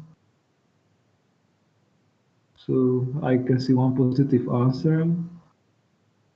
Okay, so to sum up, in the store A we have, I think, 12 cashiers. In the store B we have 8 cashiers, and in the store C we have 5 plus 2, 7 cashiers, basically. Yeah, there is one command to explain it once again. So if I were to explain it once again, I need to calculate the total number of working hours needed. So 6 million sales divided by sales per one is 1,500. So 1,500 hours I need per month. From 1,500 hours, I can deduct 900 hours taken by the full-time employees. 5 times 180, which is 900. So 1,500 minus 900 is 600, which means 600 hours I have left for the cashiers working part-time, 120 hours only, So I take 600 divided by 120, and I get 5 people, basically. There are 5 people working part-time, and that's it. Anyway, in the test, you are not going to calculate this, because this is just in order to make it a little bit more real life like. So that's why I have it a little bit more extended here, the explanation. So now, if I can move, I can show you how to calculate the frequency indexes. Frequency indexes. And the frequency indexes are calculated as the ratio, basically, the ratio of the number of shoppers in each hour divided by the average number of shoppers from the whole, let's say, from the whole week, from the whole month, according to what data we have. Yeah, so basically, if you want to calculate the frequency index, firstly, you need to calculate the average number of shoppers per hour from all the data, depending on how many data you have. 1 week, 1 month, 1 day, it depends. And then you take the number of shoppers in each hour and divide it by the average number of shoppers per hour, and you get the frequency index. And if you calculate it for the store A, you would get this, for example. So for Monday, you would get 0.7, 0.8, 1.808, 1.28, 0.93, etc. And what kind of information does it bring to us? What's the meaning of the frequency index, actually? Any idea on the meaning of the frequency index? Basically, it's the comparison of the number of shoppers in each hour divided by the average number of shoppers in each hour. So what kind of information does it bring to us? What do you think about it? How would you explain the meaning of the frequency index? Any idea of the explanation?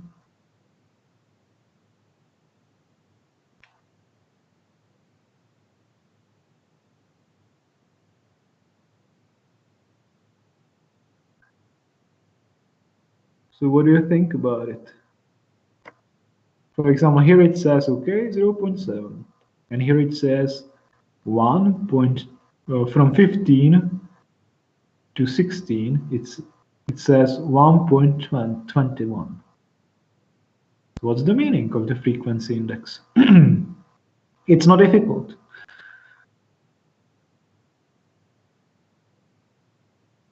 I can see one answer. Very well, very well. I like it. I like the answer. Basically, if the number is below 1, it means there is the below the average number of shoppers in the store. And if the number is over 1, it's bigger than 1. It means there are more shoppers than the average number. So it basically says how strong the hours, the business hours are compared to the average business hour. So if it's over 1, it means it's a strong hour and it's a busy time. When it's below 1, it's not so busy and it's below the average, basically. Nothing more, nothing less. That's it. It just says how strong is the particular business hour. Is it below the average or is it above the average? That's it. So is it clear so far? Because we need to make one more step, or 2 more steps, basically.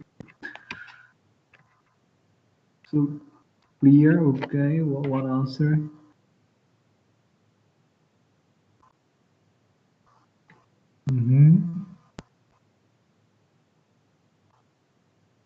Okay, if there are any questions, you can ask, no problem.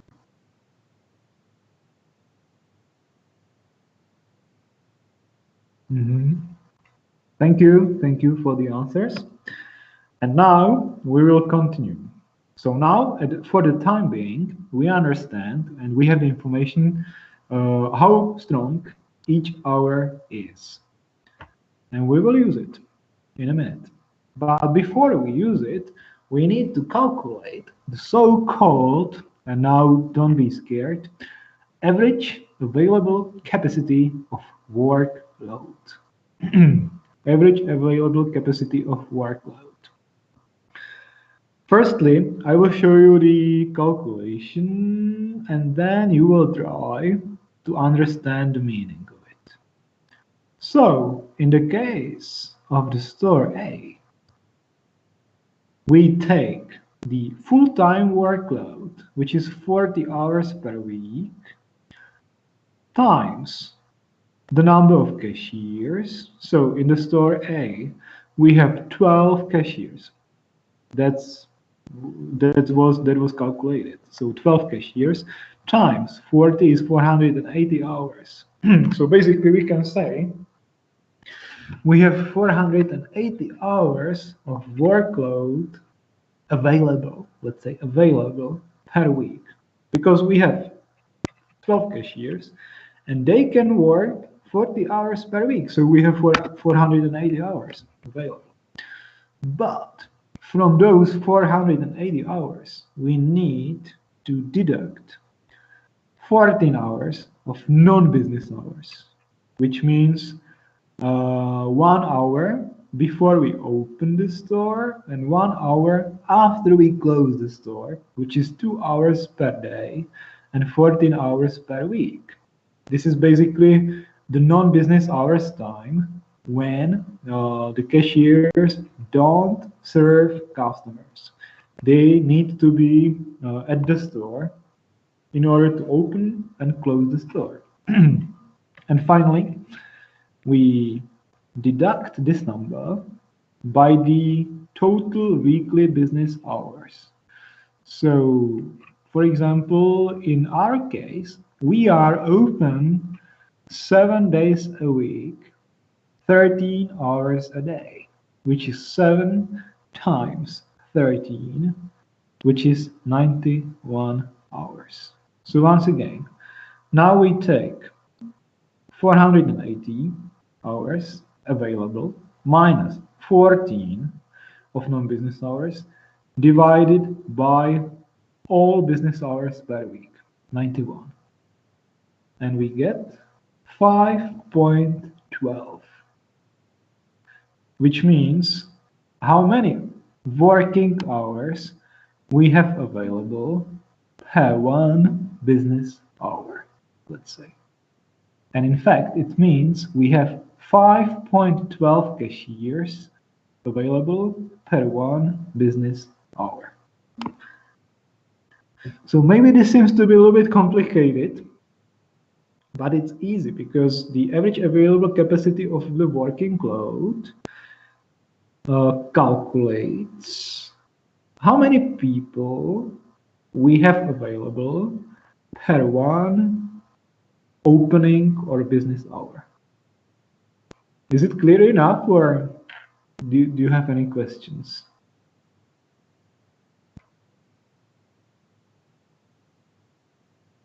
Sorry, could you repeat how did we get 91 hours? Yeah, 91 hours. 91 hours is the total business hours per week, because by the definition, we know that we are open 7 days a week times 13 hours a day. So 7 times 13 is 91. So we are open 91 hours per week. And we have 480 hours minus 14 available for serving the customers. So we take 480 minus 14 divided by 91, which means we have 5 people in average available for 1 business hour. Clear already? Clear for everybody?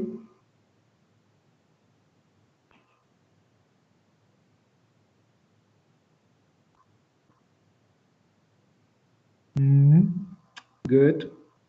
Still the same people, so I can see you. Natalia, she's communicating. Ornella, Dmitry, Kirill, nice.